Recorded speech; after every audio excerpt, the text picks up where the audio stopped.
5 hal misterius yang ada di Indonesia. Ayo kita pecahkan. Di Indonesia juga terdapat banyak hal-hal misterius yang susah untuk dijelaskan. Berikut 5 hal misterius yang ada di Indonesia. Yang pertama adalah kapal hantu orang Medan.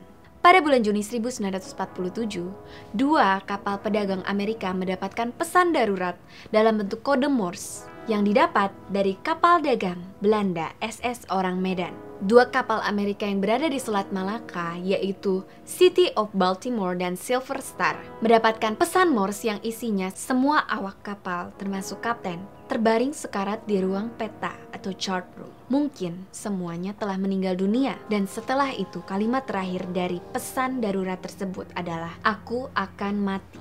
Setelah itu pesan radio langsung terputus. Pesan tersebut tidak hanya didengar oleh 2 kapal Amerika tadi. Pesan tersebut juga didengar oleh pos pemantauan milik Belanda dan Inggris yang berada di Selat Malaka. Kemudian para operator radio berusaha untuk melacak sumber dari sinyal tersebut. Kapal Silver Star adalah kapal yang terdekat dengan lokasi tersebut. Karena itu, kapal itu dihimbau untuk mendekati kapal SS Orang Medan yang mengirimkan pesan darurat tersebut. Karena itu, nahkoda akhirnya memutar haluan. Setelah beberapa lama, akhirnya mereka menemukan kapal SS Orang Medan. Yang mengerikannya, jasad-jasad kru tergeletak di dek kapal dan mayat-mayatnya itu matanya itu terbelakang seperti habis melihat sesuatu dan mereka mati mengenaskan. Ekspresi ketakutan dan horor terlihat di wajah-wajah mayat tersebut yang sudah beku. Bahkan anjing kapal pun mati mengenaskan. Setelah awak kapal Silver Star mengecek, tidak ada tanda-tanda kekerasan, tidak ada darah yang merembes, dan tiada tanda-tanda perlawanan. Karena itu, Kapten Silver Star memerintahkan agar tali penggeret dipasangkan ke SS Orang Medan, agar kapal tersebut bisa ditarik ke pelabuhan terdekat. Tapi seketika penggeret itu dikaitkan, terdapat asap kebal yang mengelilingi kapal SS Orang Medan.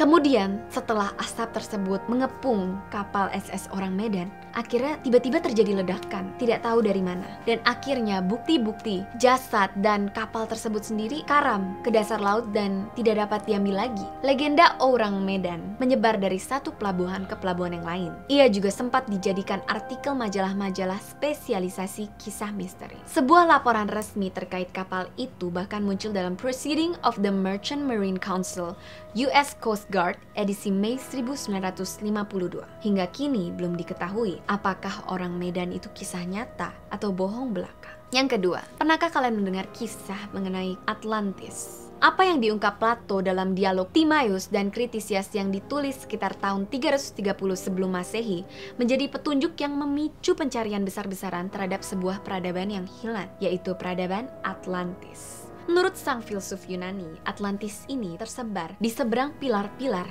Hercules. Pulau berperadaban maju itu konon memiliki angkatan laut yang menaklukkan Eropa Barat dan Afrika 9.000 tahun sebelum waktu Solon, atau sekitar tahun 9.500 sebelum Masehi. Setelah gagal menyerang Yunani, Atlantis tenggelam ke dalam samudra hanya dalam waktu 1 hari 1 malam. Walaupun sejumlah orang menganggap apa yang diungkapkan Plato itu hanya kiasan dan hanya karangan belaka, tetapi sejumlah ilmuwan dan petualang berusaha untuk mencari Atlantis ini sendiri. Konon lokasinya ada di Spanyol, Kepulauan Mediterania, Gurun Sahara, Amerika Tengah, Antartika, Afrika, atau Samudra Atlantik yang namanya mirip. Tetapi setelah mereka cari di tempat-tempat tersebut, tidak kunjung ditemukan Atlantis itu sendiri. Lalu kata penulis Brasil, yaitu Arizio Santos, Atlantis tak kunjung ditemukan karena mereka mencarinya di tempat yang salah. Atlantis berada di Samudra Hindia di belahan lain bumi, kata dia. Pria berlatar belakang fisika nuklir tersebut menyebutkan bahwa Indonesia adalah tempat yang tepat untuk keberadaan Atlantis. Dalam bukunya yang berjudul Atlantis: The Lost Continents Finally Found, Santos menggambarkan Atlantis berada di the most volcanic region in the world, alias daerah paling banyak gunung berapinya. Dan seperti dikutip dari atlan.org, faktanya Indonesia terdiri dari ribuan gunung berapi yang berubah menjadi pulau-pulau. Indonesia juga pernah mengalami bencana letusan Gunung Krakatau dan Tambora. Bahkan Danau Toba di Sumatera adalah bekas salah satu kawah gunung berapi. Letusan beberapa gunung berapi secara bersamaan, kata Santos, menyelimuti permukaan bumi, mencairkan es dan akhirnya menenggelamkan Atlantis ke dasar laut. Karena itu, benarkah demikian? Apakah kita yang tinggal di Indonesia ternyata di bawah laut kita terdapat Atlantis? Bagaimana menurut kalian? Yang ketiga, pernahkah kalian menonton film The Hobbit? Apakah pernah terpikir di benak kalian bahwa mungkin Hobbit itu berasal dari Indonesia? Apakah pernah terpikir oleh kalian bahwa Hobbit tersebut berasal dari Indonesia? Pada 2003, peneliti Indonesia dan Australia yang melakukan ekskavasi di Gua Batu Kapur Liang Bua menemukan fosil tengkorak kecil dan bagian rahang bawah. Meski mungil, ia memiliki susunan gigi orang dewasa. Tulang yang membantu tersebut diperkirakan berusia 180 tahun lamanya. Ini bukan tengkorak kecil, melainkan tengkorak dewasa tetapi mini, salah satu hominid atau makhluk mirip manusia dewasa yang terkecil yang pernah ditemukan. Inilah kata Mike Morwood dari University of Wollongong, Australia saat mengumumkan temuannya. Sejumlah fosil belulang lain kemudian diekskavasi dan diidentifikasi sebagai spesies hominid yang disebut Homo floresiensis. Sejak penemuan tersebut, para peneliti berusaha menguak misteri asal-usulnya. Pada 2010, para ilmuwan mengungkap bahwa peralatan batu yang ditemukan di Flores menunjukkan bahwa nenek moyang manusia Hobbit tinggal di wilayah itu pada 1 juta tahun lalu. Kemudian, muncul dugaan bahwa nenek moyang Hobbit adalah Homo erectus yang menuai perdebatan sengit soal peranannya dalam rantai evolusi manusia. Fosil Homo erectus yang ditemukan di Sangiran, wilayah tepi Bengawan Solo di Jawa Tengah pada abad ke-19 diduga berusia 1,5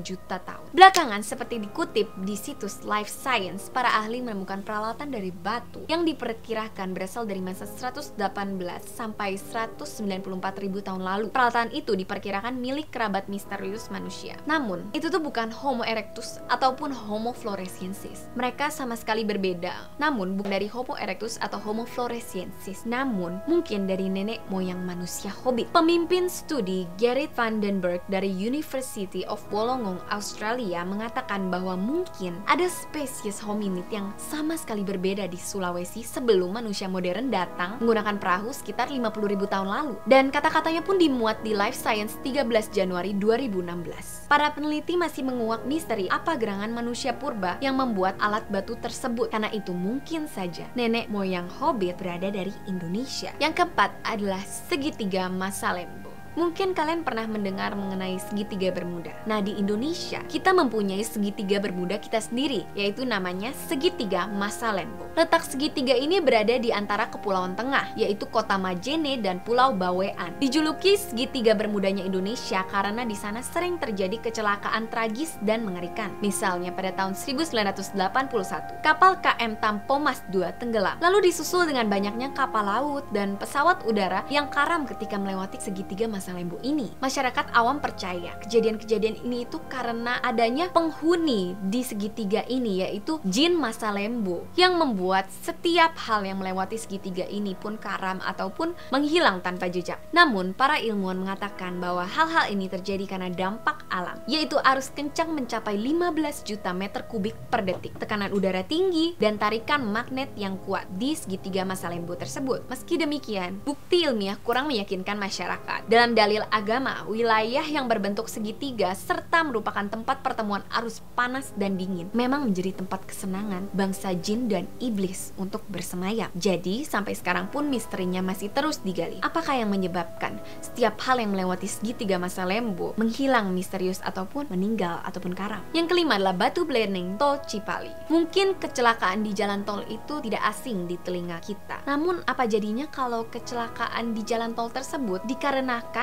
ada batu gaib yang berada di jalan tol tersebut? Belakangan ini, popularitas Tol Cipali menanjak dan mengalahkan Tol Cipularang. Pasalnya, sejak dibangun menjadi jalan tol, terjadi peristiwa kecelakaan beruntun di lokasi yang sama, tepatnya di antara kilometer 90 sampai dengan kilometer 182. Konon, kecelakaan yang terjadi ada hubungannya dengan batu bleneng yang berdiri di pinggir jalan tol. Ketinggiannya sekitar 2 meter dan berukuran besar. Pada saat awal pembangunan jalan tol ini, batu tersebut sudah berusaha untuk dipindah ataupun dihancurkan, tetapi tetap tidak bisa dilakukan karena batu tersebut terlalu besar dan berat. Karena itu, jalan tol yang dibuat akhirnya membelok, jadi tidak lurus. Karena kalau lurus akan menabrak batu tersebut. Misteri batu ini masih menjadi kontroversi banyak orang. Menurut cerita penduduk setempat, batu bleneng merupakan hunian makhluk halus. Jadi, dulu itu ada orang sakti mandraguna yang meletakkan batu di atas situ untuk mencegah mata air lahar keluar. Dan kan kalau mata air lahar itu keluar, maka dapat memusnahkan desa. Karena itu dia menaruh batu tersebut di atas mata air lahar tersebut. Entah yang mana kebenarannya, nyatanya batu bleneng tetap tidak bisa dihancurkan, apalagi dipindahkan. Namun, malah membawa maut di kilometer tersebut. Karena itu, batu ini sangatlah misterius. Sekian 5 hal misterius yang ada di Indonesia. Menurut kalian, mana saja yang kemungkinan benar dari 5 hal misterius tersebut? Apakah mungkin Atlantis ada di bawah Indonesia? Atau apakah mungkin manusia kerdil atau hobbit yang menginspirasi film The Hobbit ternyata berasal dari Indonesia? Komen jawaban kalian di bawah. Sekian Pojok Misteri minggu ini. Jika kalian suka Pojok Misteri, jangan lupa untuk like, komen, dan subscribe. Jika kalian ingin nonton video sebelumnya, bisa nonton di sini. Stay cracking, salam crackers, cek-cek tingkumbret.